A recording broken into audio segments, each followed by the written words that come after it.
ভাষণ বিষয় গুরু ও কর্মযোগী মা শারদা।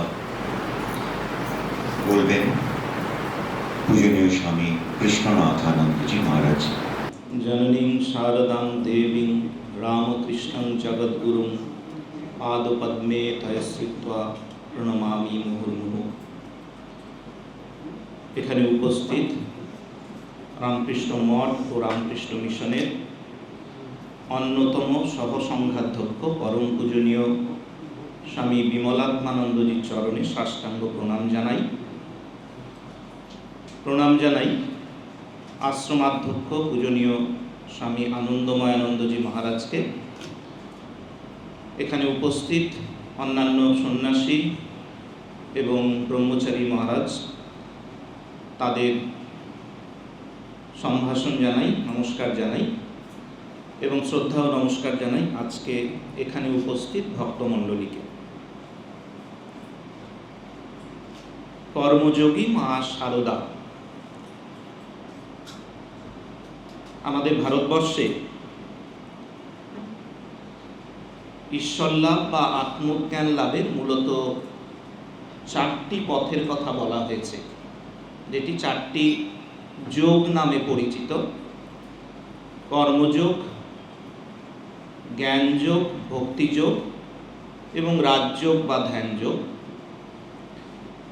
এবং গীতাতে আমরা দেখতে পাই যে অর্জুন যখন যুদ্ধক্ষেত্র থেকে নানা অজুহাত দেখিয়ে সরে যেতে চাইছেন,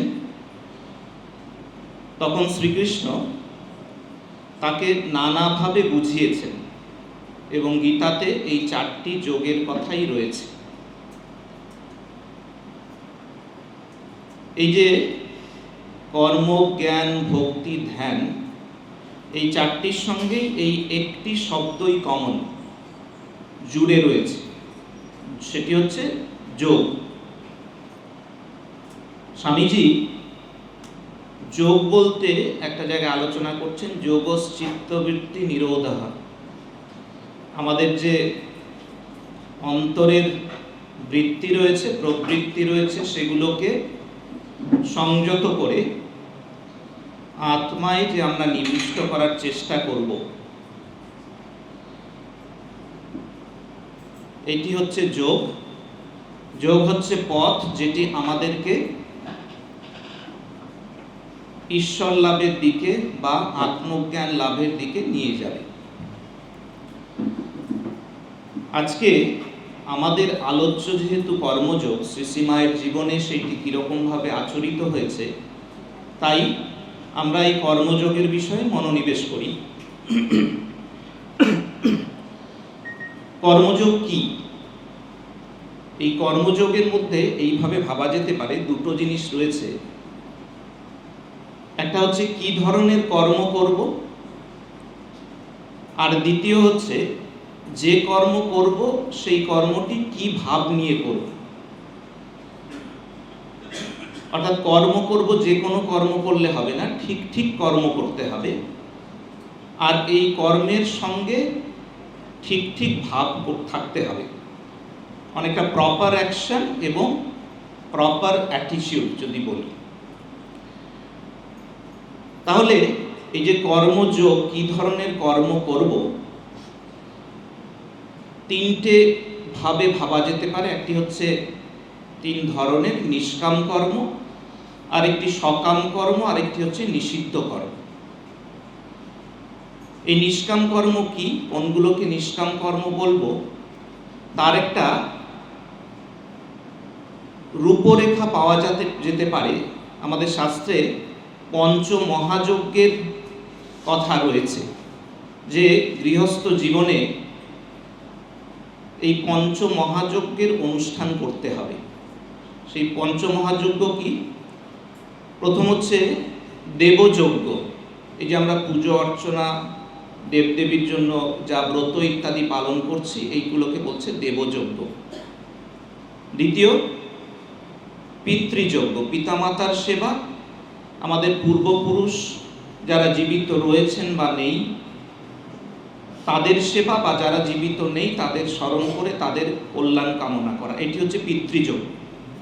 আরেকটি যজ্ঞ হচ্ছে বলছে ঋষিযজ্ঞ, অর্থাৎ ঋষিরা যারা আমরা জীবনে কিভাবে চলবো, কীরকম আচরণ করব, সেগুলো তারা বলে গেছেন, শাস্ত্র দিয়ে গেছেন, তাদের কথা স্মরণ করব, তাদের সেবা করব, মানে শাস্ত্রের সেবা করব, অর্থাৎ শাস্ত্র চর্চা করব এবং সেই শাস্ত্রকে আমাদের জীবনে পালন করার চেষ্টা করব।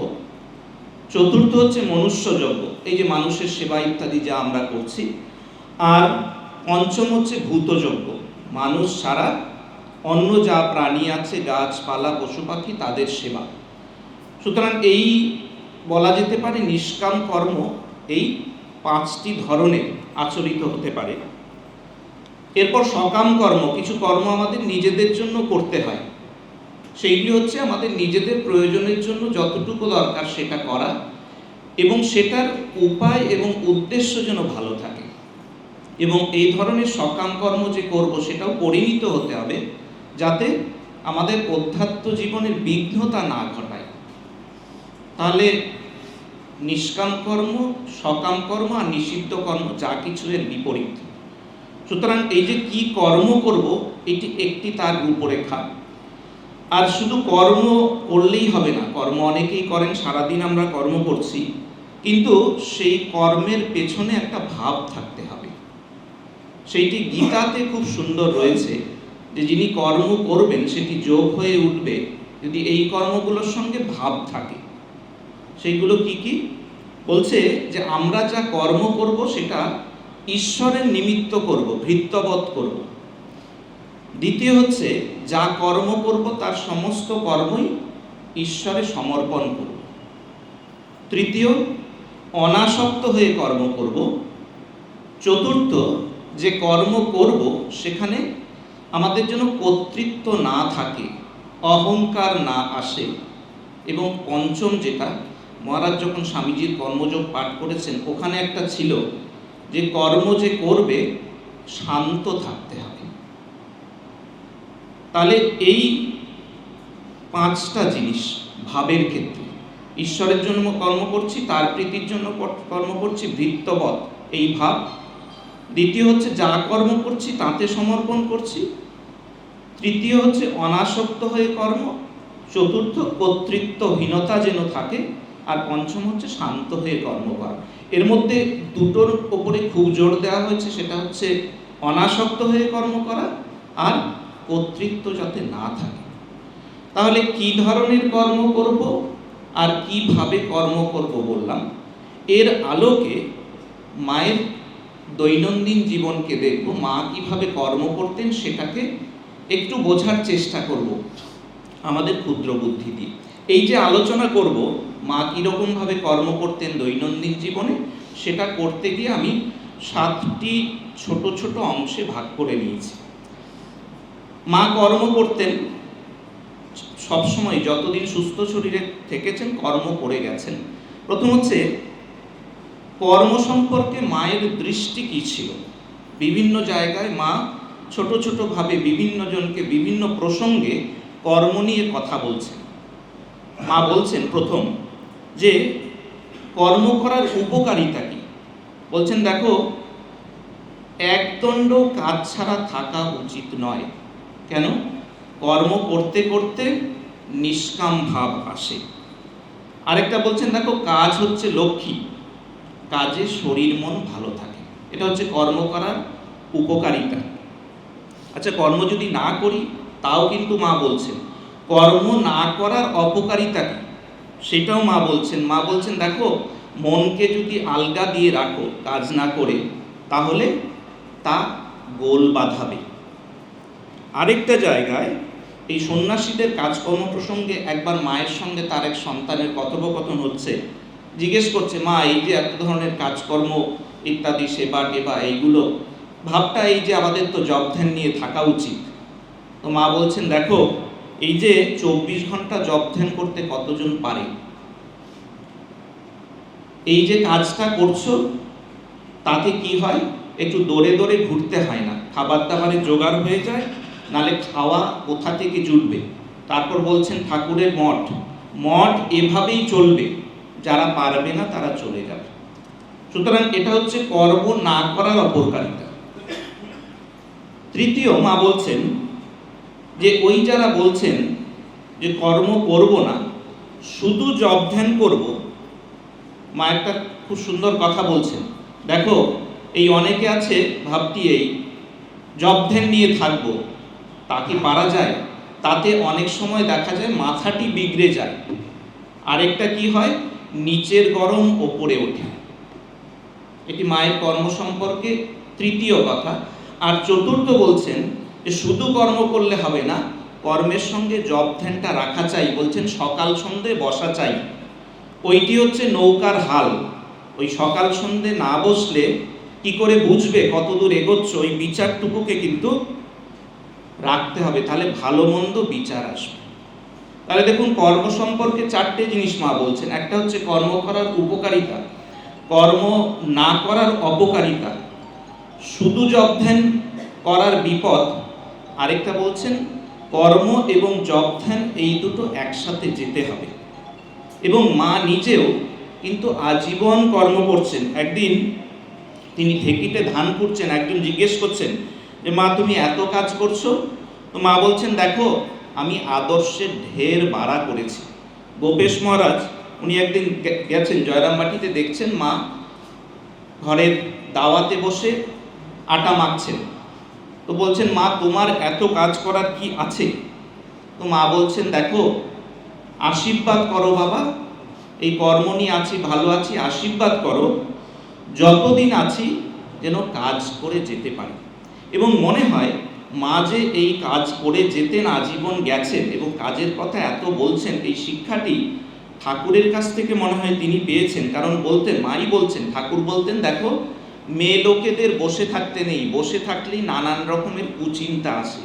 একদিন ঠাকুর এসে, মা বলছেন আমাকে কিছু পাট দিলেন, দিয়ে বললো দাও শিকে পাকিয়ে দাও, আমি ওটা ঝুলিয়ে রাখবো, সন্দেশ রাখবো, লুচি রাখবো আমার ছেলেদের জন্য।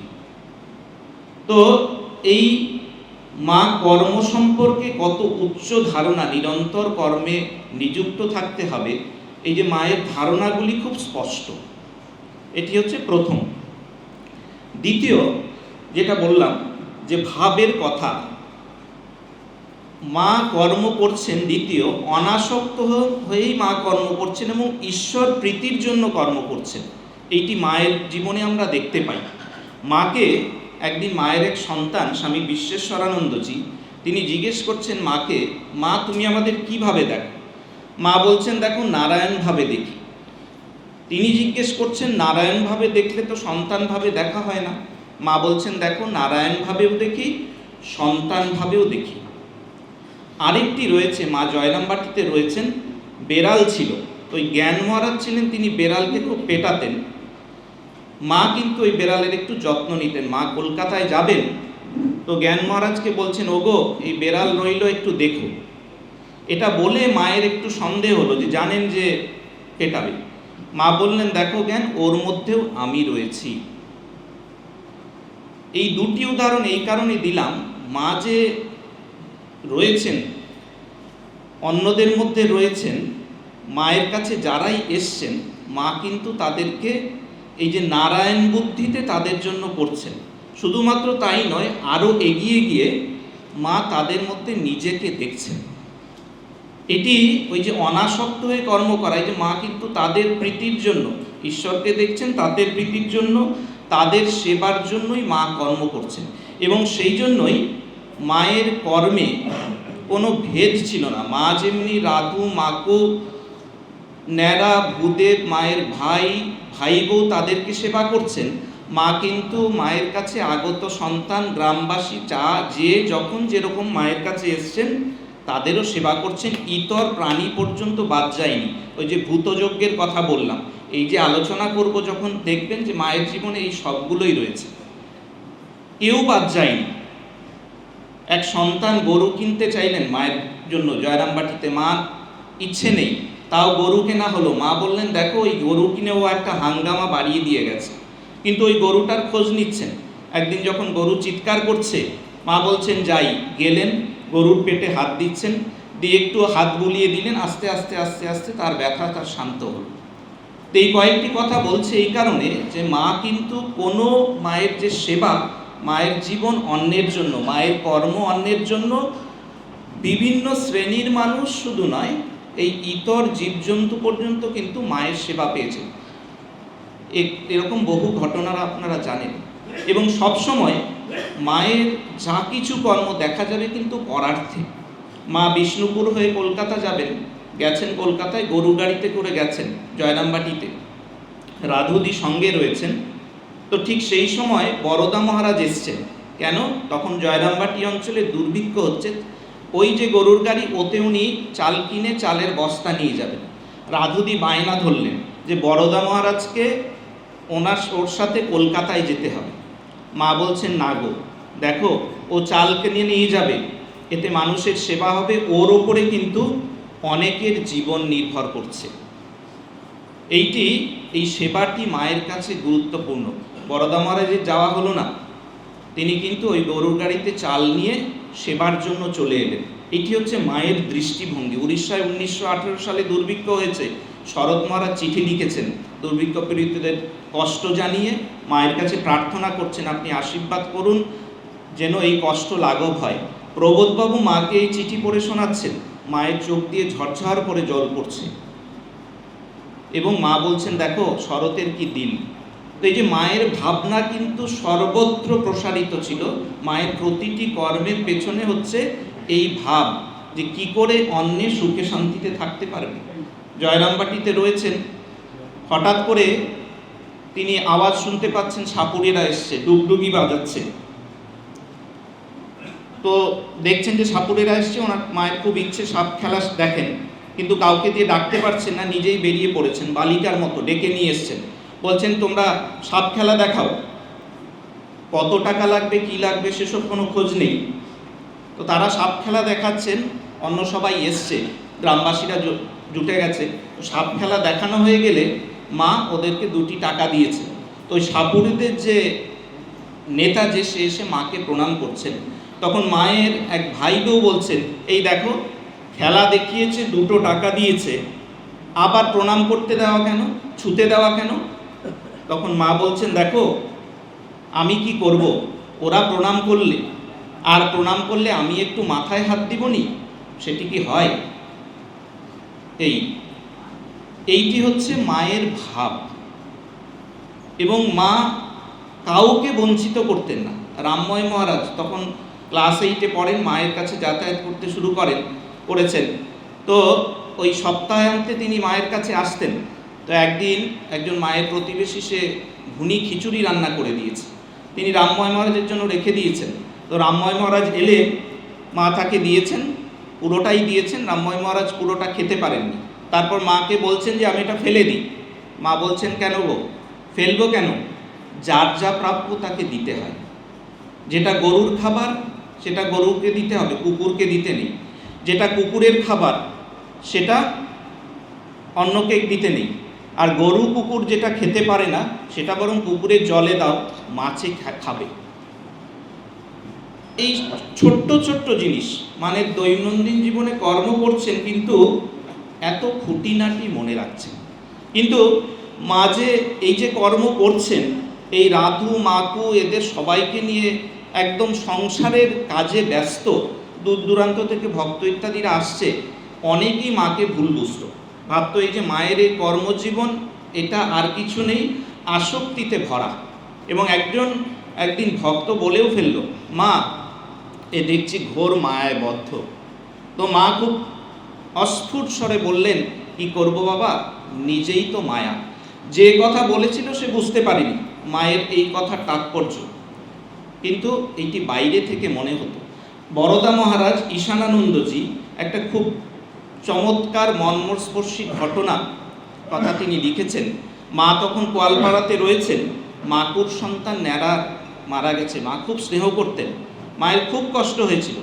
মাঝে মাঝেই ডাক ছেড়ে কাঁদতেন, মাঝে মাঝেই কেঁদে উঠতেন। কিন্তু বরদা মহারাজ লিখছেন, এই যে মাঝে মাঝে কাঁদছেন, কষ্ট করছেন, এর মাঝেই মা দীক্ষা দিচ্ছেন, ভক্তরা আসছে, তাদের সেবা করছেন, তাদের সঙ্গে সৎপ্রসঙ্গ করছেন, সব কিন্তু মায়ের চলছে। এবং সন্ধ্যাবেলা এই বিভিন্ন আলোচনা ইত্যাদি হচ্ছে। বরদা মহারাজ লিখছেন, তিনি যদি আসক্ত হতেন তাহলে এই যে এত কিছুর মাঝে থেকেছেন, এত কষ্ট সব, কিন্তু এইভাবে তার মন কিন্তু এইরকম উচ্চ রাজ্যে মনকে নিয়ে যেতে পারতেন না, বা সবাইকে নিয়ে এরকম প্রসঙ্গ করতে পারতেন না। যে রাধুদির জন্য মা এত করতেন, এত ভাবতেন, আপনারা জানেন শেষ সময় মা বললেন এই রাধুদিকে পাঠিয়ে দিতে। মা অন্যরা আপত্তি করেছিল মা থাকতে পারবেন কিনা, মা বললেন না, মন তুলে নিয়েছি। শরৎ মহারাজ এইটি দেখে বলেছিলেন যে এমন আসক্তি দেখিনি, আবার এমন বিরাগও দেখিনি। এটি অসাধারণ মূল্যায়ন মায়ের সম্পর্ক। তো এই যে এই ভাব নিয়ে, এই অনাসক্ত ভাবে মা কিন্তু কর্ম করে গেছেন। তৃতীয় হচ্ছে যে কর্তৃত্ব, কর্মের সময়ে কর্তৃত্বাভিমান ত্যাগ, কর্তৃত্ব থাকবে না। আমরা সামান্য কর্ম করলে, একটু জপ ধ্যান পূজা সেবা ইত্যাদি করলে আমাদের মধ্যে একটা স্বাভাবিকভাবেই অহংকার আসে, কি না করছি, কত লোকে মান্যি দিচ্ছে।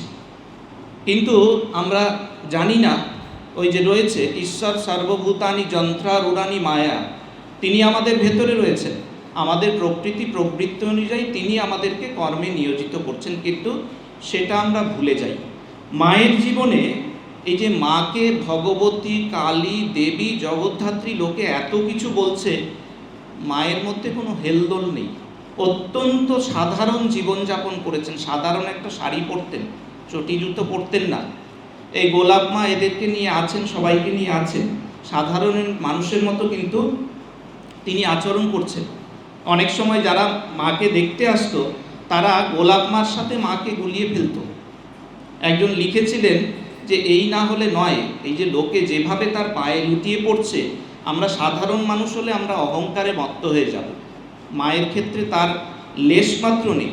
এই রামময় মহারাজ, ছোট রামময় মহারাজের কথা বলছিলাম, ক্লাস 8-এ পড়েন। তিনি মায়ের কাছে যাবেন তার আগে শুনেছেন যে একদম এক জগদ্ধাত্রী ভগবতী তিনি রয়েছেন। তো রামময় মহারাজ লিখছেন যে আমি ভাবলাম যে গিয়ে দেখব যে একটা সাজানো সিংহাসন রয়েছেন, সেখানে এক দেবী বসে আছেন, আর তার দুপাশে বসে তারা চামর করছে, দুজন সেবাদাসী তারা চামর করছে। তো মহারাজ রামময় মহারাজ গিয়ে দেখছেন যে মা বারান্দাটা ঝাড় দিচ্ছে। দেখো বাবা, এই কাজটুকু একটু সেরে নি, তুমি তারপরে এসো, আমি তারপরে প্রণাম করবে। এই লেশ মাত্র নেই, কর্তৃত্বের লেশ মাত্র নেই, অহংকারের লেশ মাত্র নেই। মায়ের জন্মতিথি উৎসব পালন হচ্ছে, সবাই ঠিক করেছে আজকে মাকে কিচ্ছু করতে দেবে না, সমস্ত তারা করবে। তারপর দেখা যাচ্ছে মা নেই, মাকে খুঁজে খুঁজে দেখা গেল মা একটু রোগীর পথ্য তৈরি করছে। বাড়িতে একজনের শরীরটা খারাপ, আজকে তো ভালো মন্দ রান্না হবে, তার কথা তো কেউ মনে রাখবে না, মা তার জন্য পথ্য করছে। এবং এই যে টাকা কড়ি, মায়ের কাছে টাকা কড়ি আসতো, কিন্তু এই টাকা কড়ির ব্যাপারে তার কোনো আগ্রহ ছিল না। একবার তার এক সন্তানকে ডেকেছেন, ডেকে তাকে 10টা টাকা দিয়েছেন, একটা বাক্স থেকে 10 টাকা বার করে দিয়ে বলেছেন অমুকের জন্য একটা কাপড় নিয়ে আসবে। তার সন্তান কাপড় নিয়ে এসছে, লেগেছে 2.5 টাকা, বাকিটা ফেরত দিতে গেছেন। মা বলছেন আমি তো তোমাকে 5 টাকা দিয়েছি, এত টাকা কেন ফেরত নেব? সে কিছুতেই বোঝাতে পারে না। তারপর মাকে বলছেন আচ্ছা বাক্সে কটা 10 টাকার নোট ছিল বলুন তো? সে বলছে, মা বলছেন জানি না। আচ্ছা কটা 5 টাকার নোট ছিল বলুন তো? বলে জানি না। আচ্ছা কত টাকা ছিল বলুন? বলছে জানি না। অনেক বুঝিয়ে বলেন আমি আপনাকে বেশি দিতে যাব কেন? মা তারপরে কিন্তু টাকা নিলেন। এর পাশাপাশি এই যে মায়ের কোনো এই যে টাকা পয়সা নাড়াচাড়া করছেন কোনো বোধ নেই, কিন্তু তার মানে এটা যেন আমরা না ভাবি যে মা তার কর্মজীবনে যেখানে যেটি কিছু কিছু জায়গায় কিছু করতে হয় এই বিষয়ে তার কোনো তিনি বিমুখ ছিলেন তা নয়। মা যখন জয়রামবাটিতে রয়েছেন ওখানকার ওপরে ট্যাক্স ধার্য হলো, মা তখন ছিলেন না, যারা ট্যাক্স নেয় এসে 4 টাকা ট্যাক্স নিয়ে গেল। এই দ্বিতীয়বার যখন ট্যাক্স নিতে এসছে মা বলছেন যে দেখো এটি হবে না, তোমরা একটু হাঁটাহাঁটি করো, একটু যাতায়াত করো, এই ট্যাক্সটা যাতে মকুব হয় সেইটা দেখো। কেন? বলছেন দেখো আজকে আমি আছি, কালকে সাধু ব্রহ্মচারীরা থাকবে, তারা আবার কোথা থেকে এসব টাকা পয়সা দেবে? ওটা হবে না।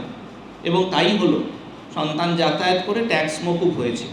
তো যিনি একদিকে টাকা পয়সা কি দিচ্ছেন না দিচ্ছেন গুনতে জানছেন না, হিসেব রাখছেন না, তিনি কিন্তু ট্যাক্স মকুব করার বিষয়ে কিন্তু সচেতন, নিজের জন্য নয়, পরবর্তীকালে তার সন্তানদের কি হবে। মায়ের কাছে একজনের দীক্ষা হয়েছিল, জীবটার যিনি শম্ভু রায়ের ভ্রাতুষ্পুত্র, তার নাম হচ্ছে সজনীবাবু। তিনি জয়রামবাটি ডিসপেন্সারিতে কাজ করতেন। তো সজনীবাবুর একবার দীক্ষা হয় মায়ের কাছে। দীক্ষা হওয়ার পরে মাকে সজনীবাবু 2 টাকা প্রণামী দেন।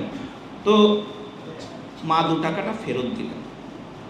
সন্তানের মনে সন্দেহ হয়েছে, মা বুঝতে পেরেছেন। তখন মা বলছেন দেখো, সজনী এখানে আসে, বাগানের সব সবজি সবজি নিয়ে আসে, সে ঠিক আছে, কিন্তু আমি যদি ওখান থেকে টাকা নিই, ওর পরিবার ভাববে, ওর বাড়ির লোক মনে করবে আমি ওদের বিষয় সম্পত্তিতে হাত দিচ্ছি। দেখুন কীরকম সচেতন, তার কর্মজীবন অন্যের জন্য, কিন্তু এই ছোট ছোট জিনিস।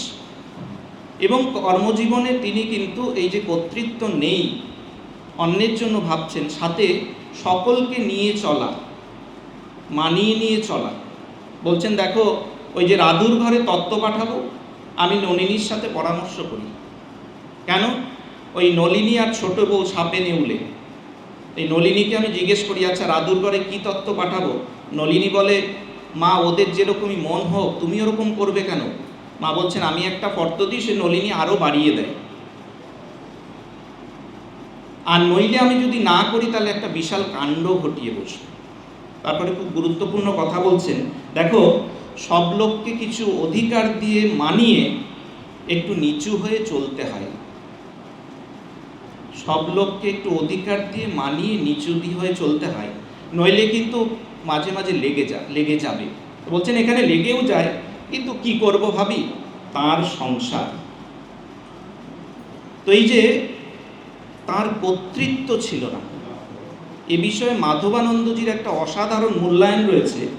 মাধবানন্দজি বলছেন যে দেখো, ঠাকুর তার সাধনার শেষে ষোড়শী পূজা করছেন, ষোড়শী পূজার এই জপের মালা ইত্যাদি দিলেন, সাধনার ফল দিচ্ছেন, নিজেকে সমর্পণ করছেন তার চরণে, স্বামী নিজেকে সমর্পণ করছেন, তাতেও তার কোনো অহংকার নেই, কোনো নেই। এটা থেকে বোঝা যায় যে তার গভীরতা কোথায় ছিল।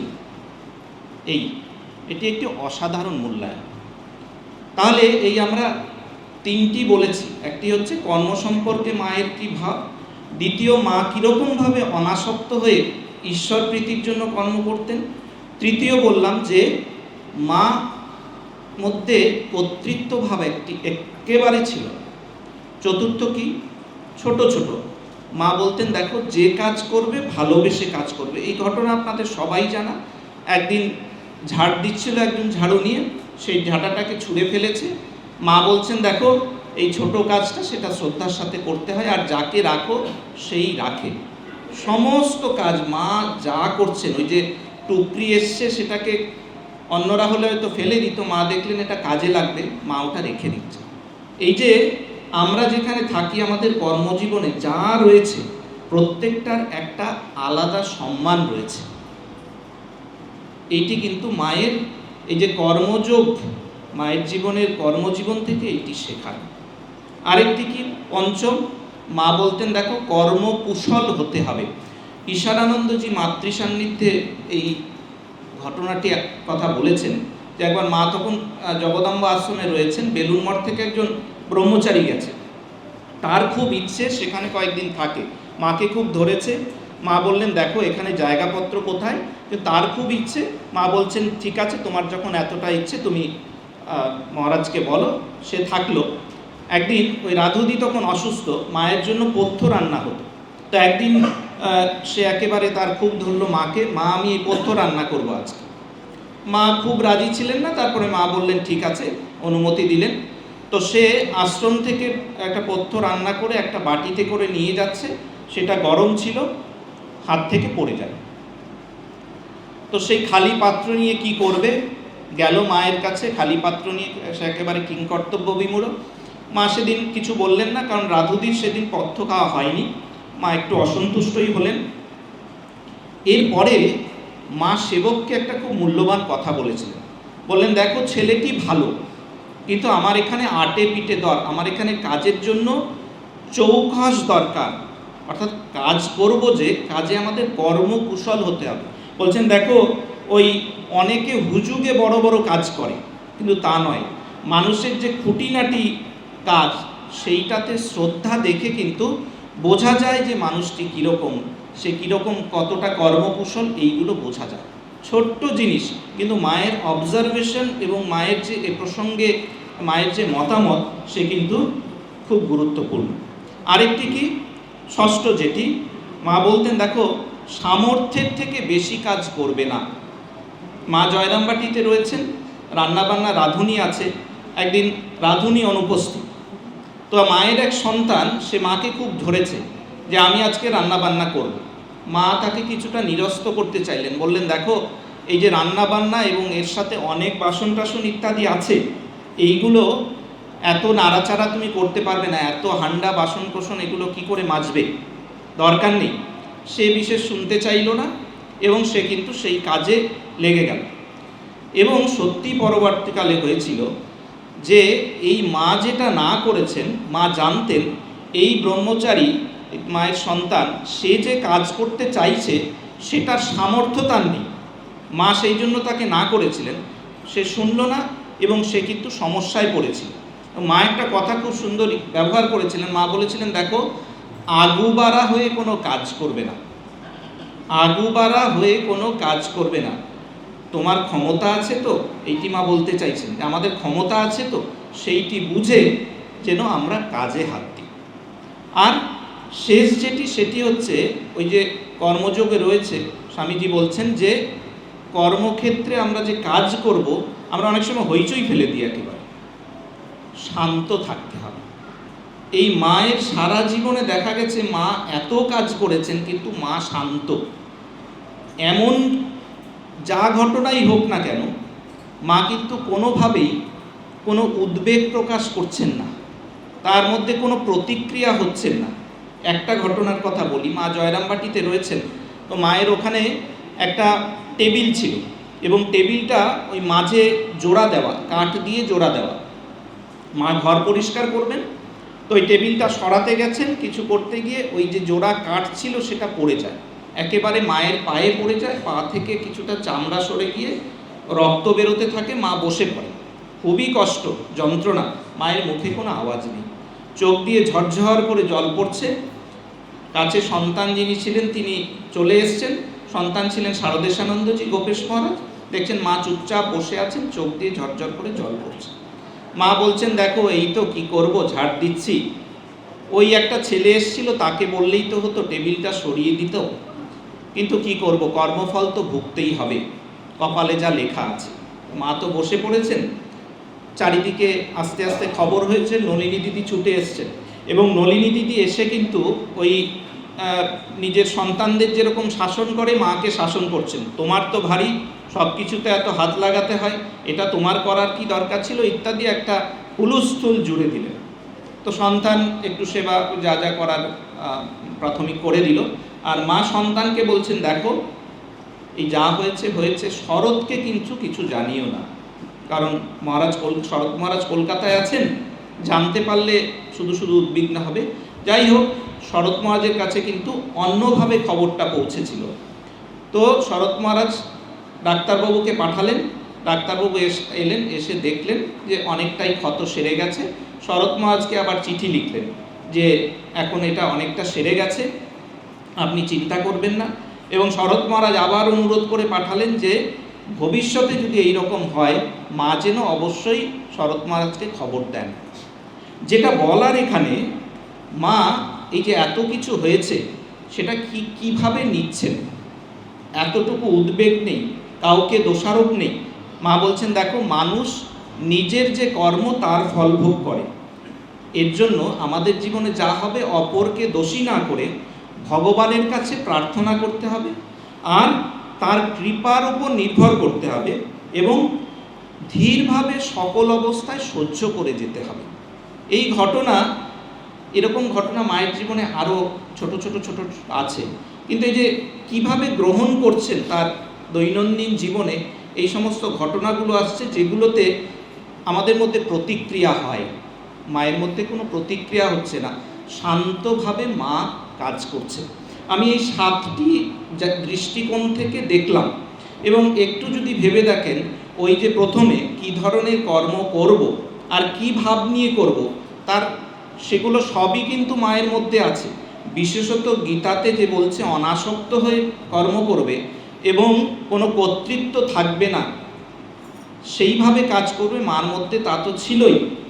মনে হয় মায়ের মধ্যে এই কর্মযোগের অনেক খুঁটিনাটি বিষয় রয়েছে, কিভাবে কর্ম আচরণ করতে হয় সেটা মনে হয় শাস্ত্রে লেখা নেই। এই যে আগুবাড়া হয়ে কাজ করবে না, কর্ম করতে গেলে চৌখস হতে হবে, ভালোবেসে কাজ করবে, ওই যে যার যা প্রাপ্য তাকে দিতে হয়, এগুলো তো সবই তো কর্মযোগে আচরণীয়।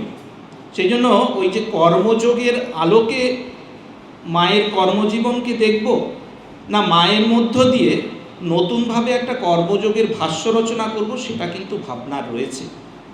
এটি কিন্তু খুবই গুরুত্বপূর্ণ যে মায়ের কর্মজীবন একটা কর্মযোগের নতুন ভাষ্য। শারদেশানন্দজি খুব সুন্দর লিখছেন এই মায়ের কর্মজীবন সম্পর্কে। বলছেন যে আমরা আশ্রম করি, শিক্ষা প্রতিষ্ঠান করি, দাতব্য চিকিৎসালয় করি, সেবা করব, কর্ম করব ইত্যাদি, চারদিকে সারা পড়ে যায়। মায়ের জীবনটা এমনই, সেটা একটা সুশিক্ষার প্রতিষ্ঠান, একটা দেবালয়, একটা চিকিৎসার জায়গা। সকাল থেকে সমস্ত কর্ম করছেন, সকালে উঠছেন, ঠাকুরকে তুলছেন, পুজো করছেন, ভক্তরা আসছে, দীক্ষা দিচ্ছেন, দুপুরে বিশ্রাম করছেন, কাপড় কাচ্ছেন, সন্ধ্যেবেলা একটু ধূপধুনো দেখাচ্ছেন, কখনো কথামৃত শুনছেন, সৎপ্রসঙ্গ হচ্ছে। এই যে চলছে, এর কোনোটার মধ্যেই কোনো কিছু আড়ম্বর নেই, কর্মযোগ অভ্যাস করে যাচ্ছেন। মহারাজ এই কথাটা লিখছেন যেন দাসীর মতো ঈশ্বরের প্রীতির জন্য তিনি কর্ম করে যাচ্ছেন। সকলের যেই আসছে তার কাছে দুদণ্ড থেকে তার কিন্তু মনটা জিরিয়ে যাচ্ছে। তারপর একটা খুব সুন্দর কথা বলছেন, এটাই কি অদ্বৈত জ্ঞান আঁচলে বেঁধে কর্ম করা? ঠিক, মায়ের এই যে কর্মযোগ যেটা মায়ের জীবনে দেখতে পাচ্ছি আরও বেশি, সেইটি অদ্বৈত জ্ঞান আঁচলে বেঁধেই কর্ম করা, সে বিষয়ে সন্দেহ নেই। সবাইকে শ্রদ্ধা এবং নমস্কার জানিয়ে শেষ করছি।